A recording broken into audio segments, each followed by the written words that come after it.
Bonjour, c'est Jules Lavie pour Code Source, le podcast d'actualité du Parisien. Le 9 décembre, le Parisien a publié un reportage sur la principauté d'Andorre.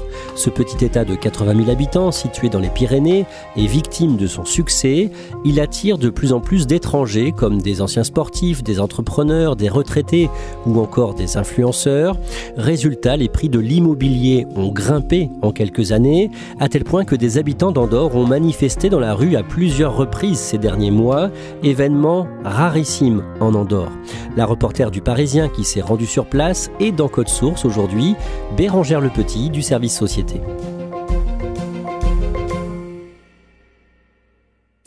Bérangère Lepetit, le samedi 25 novembre, vous êtes en reportage sur une route des Pyrénées. Vous roulez vers la principauté d'Andorre. Racontez-nous ce que vous voyez. Donc en venant de Paris, moi je suis passée par Toulouse pour arriver à Andorre. Donc au début, on traverse l'Ariège, c'est un paysage de campagne assez plat. Et puis ensuite, on commence à monter dans les Pyrénées.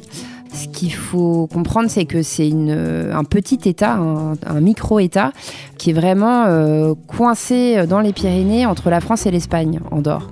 Et donc, passé le poste frontière, les routes s'élargissent. Et moi, ce qui m'a surpris en cette fin novembre, c'est qu'il y avait déjà de la neige. Andorre-la-Vieille, c'est la capitale européenne la plus haute en altitude. C'est à plus de 1000 mètres d'altitude. Et d'un coup, derrière moi, j'entends un vrombissement. Je comprends que je suis en train d'être doublée par une voiture rouge de luxe. En l'occurrence, c'était une Ferrari.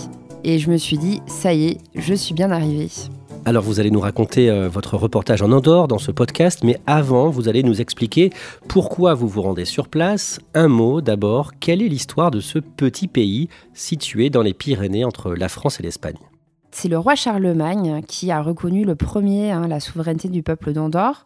Il a fondé ce tout petit État en l'an 800 pour remercier les habitants d'avoir combattu les Sarrasins à l'époque. Andorre gardera son indépendance. Donc c'est une coprincipauté, c'est vraiment sa particularité. Donc il y a 2 princes à Andorre. L'un, c'est le chef de l'État français. Et l'autre, c'est un archevêque espagnol.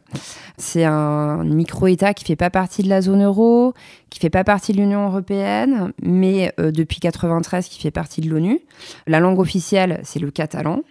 Il y a environ 80 000 habitants. Donc on ne parle pas à Andorre de ville, de village, de hameau, on parle de paroisse. La principauté d'Andorre compte environ 80 000 habitants. Elle attire depuis longtemps des sportifs notamment. Oui, on parle de beaucoup de cyclistes, des coureurs automobiles, des pilotes de moto, d'anciens champions de ski qui sont installés à Andorre, comme Luc Alphand. Il y a aussi le coureur cycliste Julian Alaphilippe. Donc pourquoi en fait ils s'installent à Andorre, tous ces sportifs? En fait, ils ont des conditions dérogatoires pour obtenir le statut de résident fiscal. Concrètement, ils payent moins d'impôts. Ce qui les attire à Andorre, c'est aussi la montagne, le fait de pouvoir pratiquer leur sport dans un environnement assez privilégié, au milieu des montagnes, avec des dénivelés importants, dans un cadre, il faut le dire, assez exceptionnel. Fiscalement, c'est vraiment intéressant ? Avant, Andorre était considéré comme un paradis fiscal. Ce n'est plus le cas. Mais depuis 2010, il y a eu l'apparition de différents impôts. Il y a eu en 2011 un impôt sur les activités économiques. Puis en 2013, la création de la TVA, qui est plafonnée à 4,5% en Andorre, ce qui est assez faible par rapport à la TVA en France qui est de 20%. Puis on a eu Andorre a vu apparaître en 2015 l'impôt sur le revenu, qui est plafonné à 10%. Sachant qu'en France, ça peut monter jusqu'à 45%. À partir du milieu des années 2010, Andorre commence à attirer des youtubeurs espagnols, des gens qui gagnent leur vie en diffusant du contenu, des vidéos sur YouTube. Dès 2015-2016, il y a un certain nombre d'influenceurs espagnols qui arrivent en Andorre. Ils sont attirés par ces faibles impôts dont on vient de parler. Il y a le vidéaste qui s'appelle El Rubius, qui est suivi par plus de 40 millions d'abonnés. Il y a aussi Vegeta 777 ou The Grefg. C'est des vidéastes, des joueurs en ligne qui sont de vraies stars en Espagne. Alors pourquoi ils viennent s'installer en Andorre ? Quand on leur pose la question, ce qu'ils disent en premier, c'est pour le cadre de vie privilégié. Ils le reconnaissent aussi très rapidement. C'est aussi pour la situation fiscale avantageuse, donc les faibles taxes, qui leur permet concrètement de payer moins d'impôts. Pour bénéficier du statut de résident fiscal en Andorre, il faut prouver qu'on habite au moins 3 mois dans l'année dans le pays, donc 90 jours, mais le reste du temps, on peut aussi habiter ailleurs. À partir de la crise du Covid pendant l'hiver 2019-2020, beaucoup d'autres influenceurs imitent ces youtubeurs les années qui suivent et aussi des Français. C'est ça. Donc il y a beaucoup d'influenceurs, mais il n'y a pas que des influenceurs, hein. Il y a plus généralement des entrepreneurs du web, des gens qui bossent sur Internet, qui s'installent en Andorre. Il y a aussi donc des personnes qui se disent coach en ligne. Il y a des traders, des retraités ou des personnes en fin de carrière. Parce que ce qu'il faut comprendre, c'est qu'il y a moins de droits de succession aussi en Andorre. Donc il y a aussi des personnes qui, à l'approche par exemple de la soixantaine, s'installent là-bas pour ensuite que leurs descendants aient moins de droits de succession à payer. Résultat, Bérengère Lepetit, le secteur de l'immobilier a explosé. Il y a eu beaucoup de constructions. Voilà, donc en fait quand on se balade à Andorre-la-Vieille ou Escaldès dans la vallée à Andorre, on le voit très bien, on le remarque parce qu'il y a pas mal de grues déjà, il y a des chantiers un peu partout, des centres commerciaux, il y a des tours qui sont apparues aussi récemment dans le centre-ville, ça c'est nouveau en Andorre. Et puis voilà, on l'entend, hein, c'est une vraie ruche, ça pétarade de tous les côtés. Il y a une véritable mue qui se produit au niveau de l'urbanisme dans le centre-ville. Mais toutes ces constructions n'ont pas suffi à satisfaire la forte demande. Résultat, les prix de l'immobilier ont beaucoup grimpé. Selon les chiffres, les études, c'est de 30 à 40% ces 5 dernières années, hein, depuis 2018. Ce qui fait qu'aujourd'hui, en gros, pour louer un studio à Andorre-la-Vieille ou Escaldès, il faut compter environ 1 000 €. Donc c'est des prix qui rejoignent finalement les prix qu'on peut connaître à Paris ou dans certaines grandes capitales européennes. Sauf que les habitants d'Andorre, ils n'étaient pas habitués à des prix comme ça. Et ce qu'ils disent, c'est que voilà, ils habitent quand même un peu au bout du monde. À Andorre, il n'y a pas de gare, il n'y a pas d'aéroport. C'est quand même au milieu des montagnes. Et ils se retrouvent à devoir payer des loyers assez astronomiques. Le mardi 31 octobre, des habitants de la principauté mécontents ont manifesté dans la rue. En fait, c'est un collectif d'habitants à la base, hein, un collectif citoyen qui a appelé à la manifestation, qui s'appelle Andorra al Limit. Si on traduit du catalan, c'est Andorre est au bout du rouleau. Et ces habitants, finalement, ce sont un peu les salariés, hein, d'Andorre qui travaillent à la fois dans les restaurants, dans les cafés, qui sont payés un petit peu au-dessus du SMIC et qui disent, voilà, nous, on n'a plus les moyens de se loger à Andorre. Les manifestations sont assez rares. Quand elles sont organisées, elles vont attirer 40, 50 personnes maximum. Là, 1000 personnes dans la rue, c'est rare et ça marque les esprits. Bérengère Lepetit, c'est suite à cette manifestation que vous êtes envoyée sur place pour faire un reportage pour Le Parisien. Alors c'est comment, à quoi ressemble Andorre ? Ça ressemble un peu finalement à une station de ski un peu chic, avec des grandes artères pavées. C'est très très commerçant. Pourquoi ? Parce que voilà, il y a beaucoup de gens qui viennent aussi sur place exprès pour acheter des cigarettes, du parfum, qui sont moins taxés qu'ailleurs. Voilà, donc il y a des séries de parfumeries. Il y a beaucoup de parfumeries, de cavistes, des commerçants qui vont vendre du whisky par exemple. Pas mal de boutiques de vêtements également. Donc voilà, c'est très commerçant, c'est très animé. Là, à cette période-là de l'année, il y avait aussi pas mal de décorations de Noël. Et puis, il y a pas mal de bons restaurants, en fait. On mange plutôt bien à Andorre. Pendant votre reportage, vous ouvrez la porte d'une agence immobilière et en effet, il y a beaucoup de monde.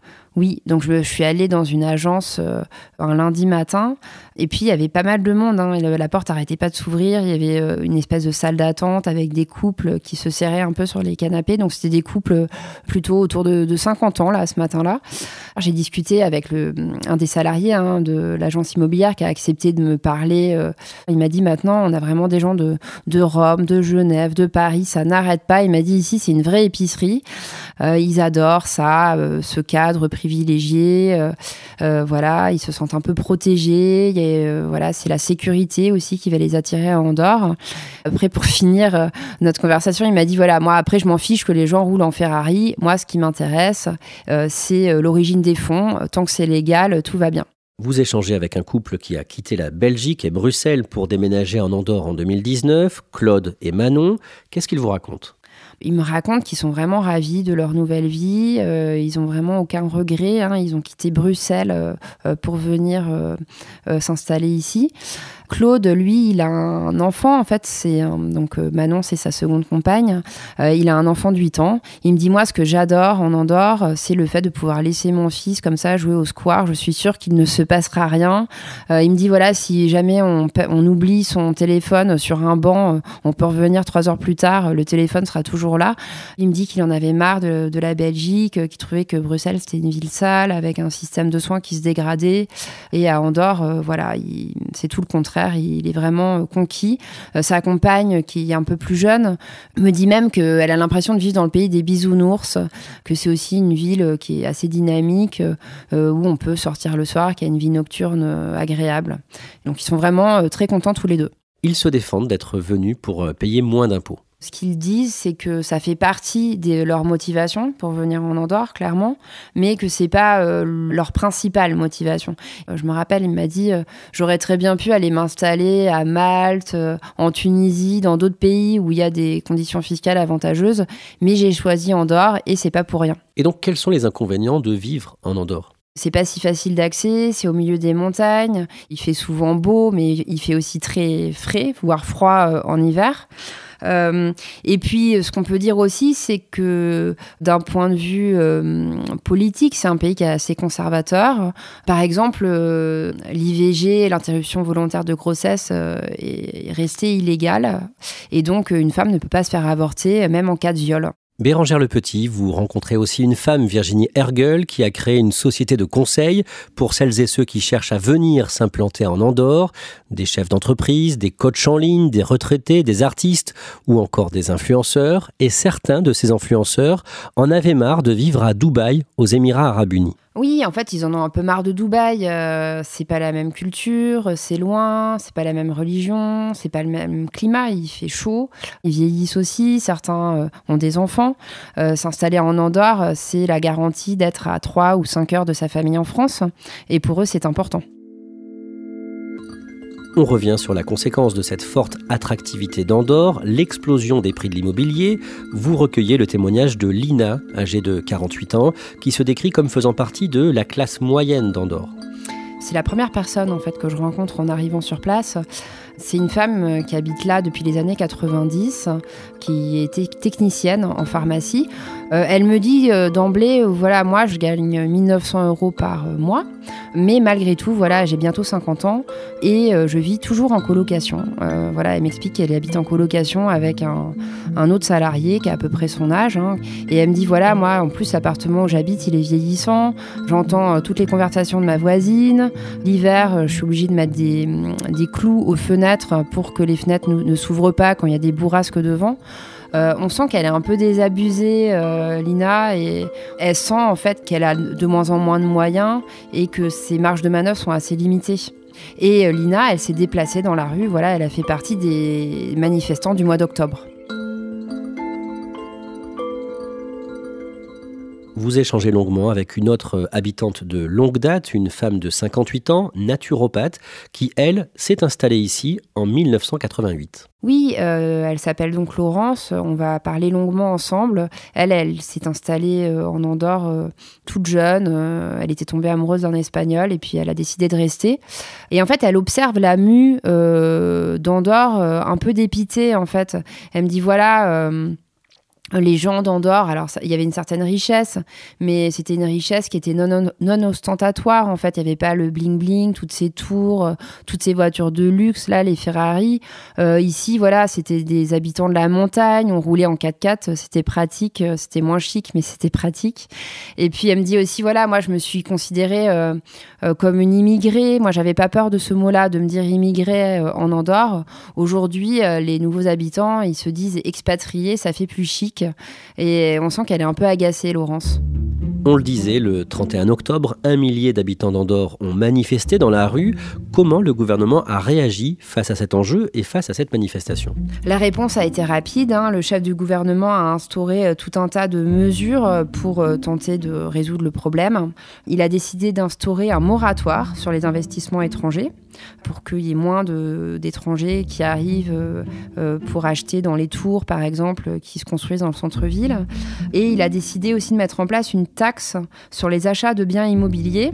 Ce qu'il a annoncé, c'est que l'argent tiré de cette taxe allait servir à construire des nouveaux logements à des tarifs abordables. Voilà, pour loger en fait les salariés, la fameuse classe moyenne d'Andorre qui touche entre 1 500 et 2 500 euros et qui a du mal à se loger. Andorre veut aussi durcir les conditions d'accès à la principauté. En Andorre, la langue officielle, c'est le catalan. Or, tous ces nouveaux habitants, il y en a très peu qui parlent vraiment le catalan. Et donc, le chef du gouvernement annonce qu'il va demander à ses habitants une formation de 30 heures en catalan pour obtenir le titre de résident.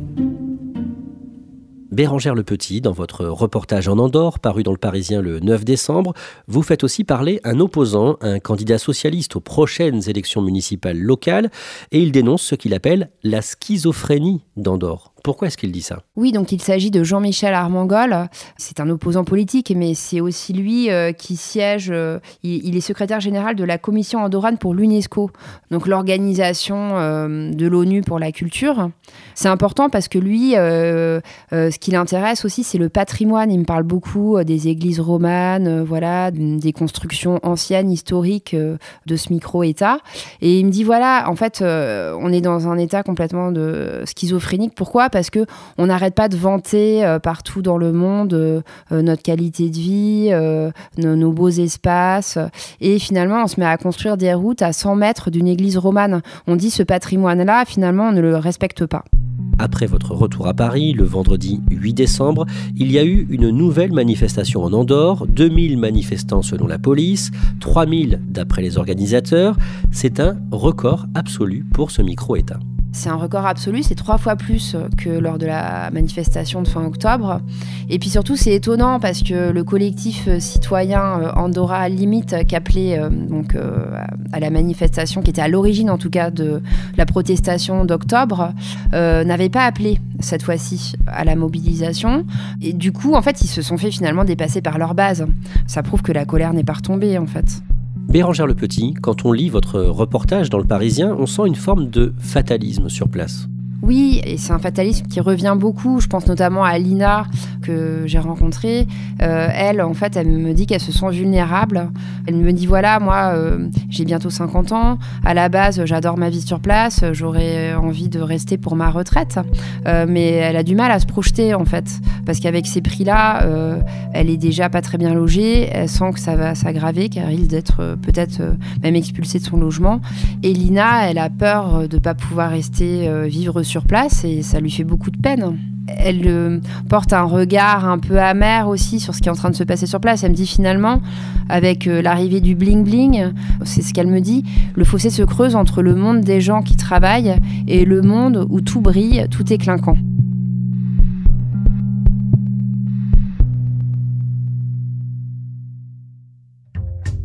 Merci à Bérengère Lepetit. Code Source est le podcast d'actualité du Parisien. Cet épisode a été produit par Barbara Gouy, Thibault Lambert et Raphaël Pueyo. Réalisation, Julien Moncouquiol. Si vous aimez Code Source, parlez-en autour de vous, laissez-nous un commentaire ou des étoiles sur votre plateforme d'écoute préférée. Vous pouvez nous écrire à cette adresse, codesource@leparisien.fr. Code Source, c'est un nouveau sujet d'actualité chaque soir, du lundi au vendredi. Et le samedi, ne ratez pas Crime Story, le podcast de faits divers du Parisien.